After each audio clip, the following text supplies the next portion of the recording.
Today guys, we're going to be going over a few things that I want to see added to Grand RP. Many times in the past, some things I say throughout these videos actually end up getting added or fixed in the city. So maybe some of these things will actually end up happening in the next update. We'll just have to wait and see. Before we get into it though, if you haven't already joined the server before and want to, be sure to click the link down below in the description, click on start playing, select which server you want to play on, register an account, and download the launcher. And you should be good to go from there. And if you haven't checked out the mobile version of Grand RP, the link is also down below. You can do everything you could do on the PC version, but now it's on your phone. And if you use code Frolickz when you sign up, you'll get a rare free accessory. But anyways, let's jump into this with the very first thing, and that's going to be Battle Pass points. So as you can see right now, I have 19,000. Now the previous Battle Pass, there was a bunch of stuff I didn't want and I sold it all off. I think I ended up having a total of 94,000 Battle Pass points, which is a pretty decent amount. You can see there's a lot of stuff I'm able to buy. The only thing is, everything I sold off for Battle Pass points is the stuff I'm able to get in the shop. Literally, everything here you actually get from the Battle Pass, and you could choose which color variant you want when you get it in the Battle Pass. I guess it just gives you a chance to buy back that item if you didn't want it before. I think it'd be pretty nice if they also added some other stuff. Like you go to the school event, for example, you go to the shop here, there's a ton of stuff here that you're able to purchase with stars. And damn, we have 12 million stars now. I didn't even notice that. But yeah, there's a bunch of stuff that you can only get from this event. So if the Battle Pass shop was updated with some other items, such as clothes, possibly pets, or even cars, that'd be pretty sick. Because during the last Battle Pass, and the one before that I believe, I didn't use any of my Battle Pass points. They just sat there, and then when the next Battle Pass started, it went back down to 0 again. Another thing they could do is allow for Battle Pass points to carry over through Battle Passes. So if they do decide to add some better items in there that cost a little bit more, you'd be able to get them. Maybe I'm the only person out there that doesn't spend their Battle Pass points on any of the clothing items in the shop. They just don't really go with my taste and style, I guess, for what I'd actually want to wear. So let me know if you guys would enjoy seeing something like that happen. Next up is an issue that has just been annoying the hell out of me recently. So, we got our car, right? We get out of the car. We get back into the car, and now we can drive. Simple as that, right? Well, you know there's this thing in GTA 5 where if you go to the other side of the car and you get in, it allows you to move over to the driver's seat. But for some reason, I don't know which update it was, this bugged out in Grand RP, and now you just get in the passenger seat. I thought maybe if you hold F, it'll work and you'll head on over straight into the driver's seat. No, that didn't work either. So the big issue, and I actually don't want to do this while I'm right here because then I will be stuck without a car, is when you park your car and you go and do a task or something, or you're just inside a building for a little bit, somebody comes up and accidentally hits your car, or somebody parks too close to the driver's side door. You are no longer able to get inside the car. So I'm at my family house right here. I'm going to park my car just like this, and I'm going to hop out. And then I go and do some stuff, yada, yada, yada. I come back and I'm like, all right, time to go.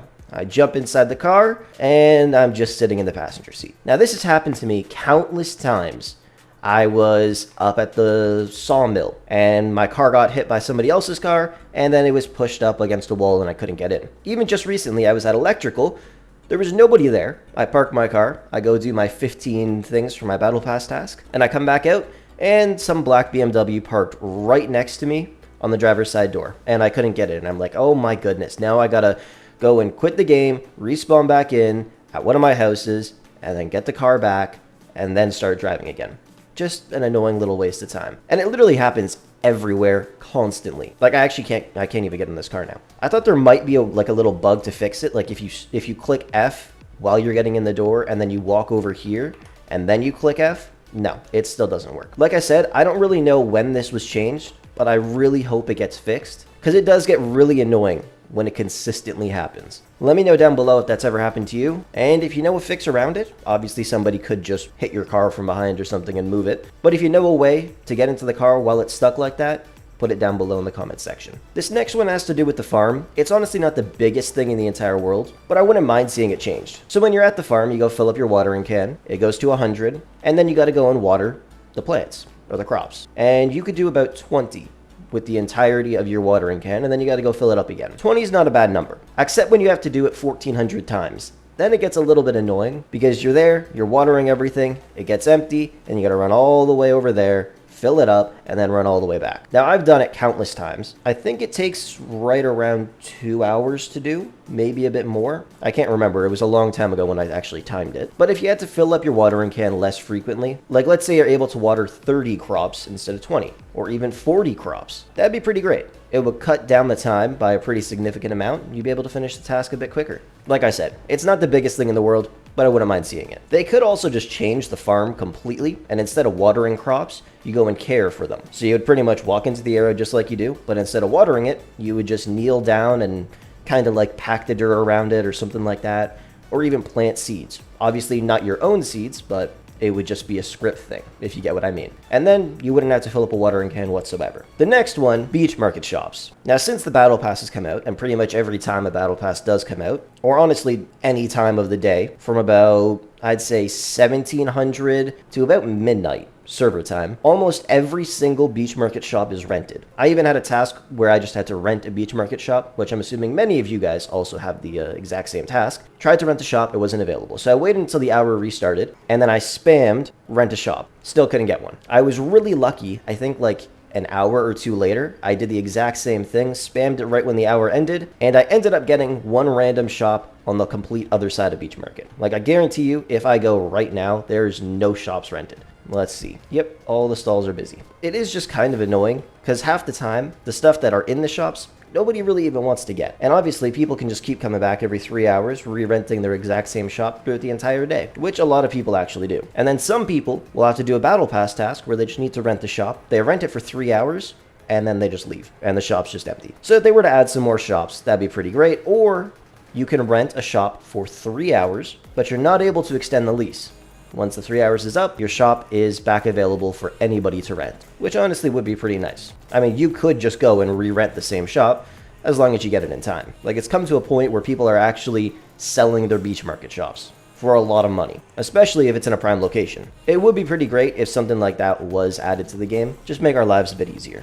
Plus, I think it would look pretty cool if there was more shops there up and down the paths that are all around Beach Market. But let's jump into the next thing. Purchasable cars at the car dealership. Now, when this new update came out, there was a bunch of cars that I saw in the car dealership that I have not seen before in EN1. And I was like, yo, this is insane. I cannot wait to get any of these. And then I started doing the Battle Pass and I realized, wait, I can't get any of these new cars that I've seen in the Battle Pass. So I'm wondering how you actually get them. Because at the shop, it says you're not able to, or it says they're not available. Like, there is some sick-ass cars here. Like, if we go to high, and then we scroll further down, obviously some of these cars are crate only, like this and this. Oh, and it actually takes you to the exact case where you can win it. That's kind of cool. Go to the case. Damn. Okay. I didn't even know this case was still in the game. I don't think it is, actually. If it is, it would be way down here at the bottom.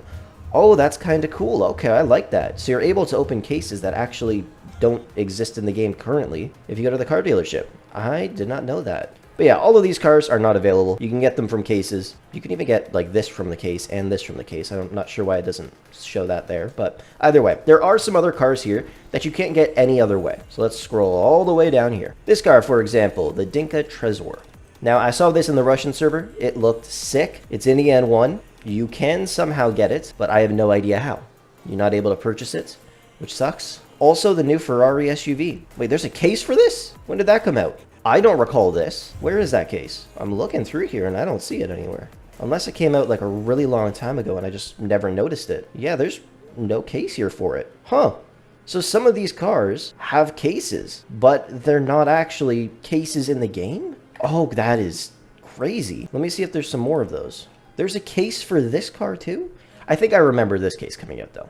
I think. But then you got like bikes like this that I didn't even think was in the city. And then they're at the dealership, but you can't buy them. There's a case for this car too? Yo, this thing looks mad. Like this car as well, for example, was added. And there is no way to get it. In the Russian server, you can get it from a specific container that you get from the Battle Pass. It just looks insane. But it'd be nice, like I said, like half of these cars, more than half of them actually, you cannot get from the dealership. You cannot buy them whatsoever. You can get them in a case, some of them, and others you can't. So at the end of the day, I feel like it'd be great if a lot more cars in the dealership were purchasable for cash. And it would also be kind of nice if you can actually specify which vehicles you can buy at the dealership for cash and which ones you can't. because I could scroll through the entire list of cars, and there will be a bunch of them that I'm not able to get. The ones I know I can get are the ones that are GTA vehicles, obviously. But then you go to the high-end cars, and you have no idea which ones you could buy. Some of them say you can buy them, but you can't actually buy them, which is also kind of strange. It'd be pretty great if we were able to actually buy more cars at the dealership, and I feel like a lot of people would really like that because they got money burning a hole in their pocket. They don't want to spend 200 mil on a house. They don't want clothes. They want to spend some cash on a car. And the final thing I would like to see added is going to be more houses and or apartments on the map. Now, as you know, most of the houses and apartments are in the city, but as you go up north, you got some more houses around. You don't have any apartments up here, but there is a lot of space for some. And of course, there's lots of mods you're able to get that actually put in houses or apartment buildings. There's actually like hundreds and hundreds of them. But they could grab one of those, toss it into the city, and then boom, there's a brand new multi-million-dollar mansion on this hill right here. I've actually taken a look at a lot of different houses in GTA 5. There was one right here with a ramp that went all the way up here. And then you had this nice big beautiful mansion somewhere around here or over here. It looked so sick. Obviously those houses would be worth a lot of money, but at the current moment, it's extremely hard to get a house. They don't even need to be crazy houses. They could just be simple houses that are added to the city. They could also make some more houses throughout the city, actual houses. And even buildings like this. You could make this an apartment building. And then people could buy apartments here, I guess. Because it's just getting really, really expensive to own property. And obviously, if there's more inventory, the price will go down a little bit. Like, I'm actually wondering, from the people watching this video right now, how many of you guys own houses? I'd say maybe like 10%. And then in terms of owning an apartment, I'd say maybe like 50% of you guys watching. There's a lot of potential throughout the city, lots of buildings that are just empty and sitting there, and lots of other houses that are also just empty and sitting there. And of course, there's tons of space to install mods where you can input a building or input some houses. They could also install the mod where it finishes this building that's under construction, known as the Mile High Club. And it looks sick as hell. You get apartments in there, and there would also be lots of other cool stuff to do inside the building itself. I've been trying to get it installed in GTA Story Mode, but I just cannot figure out how to do it properly. Either way, these are a few things that I'd like to see added and changed within Grand RP. I feel like it'd be pretty great, but let me know what you guys think down below. And if there's anything that you guys would like to see changed or added, be sure to comment it. Anyways, thank you so much for watching, and with that said, I will catch you guys in the next one.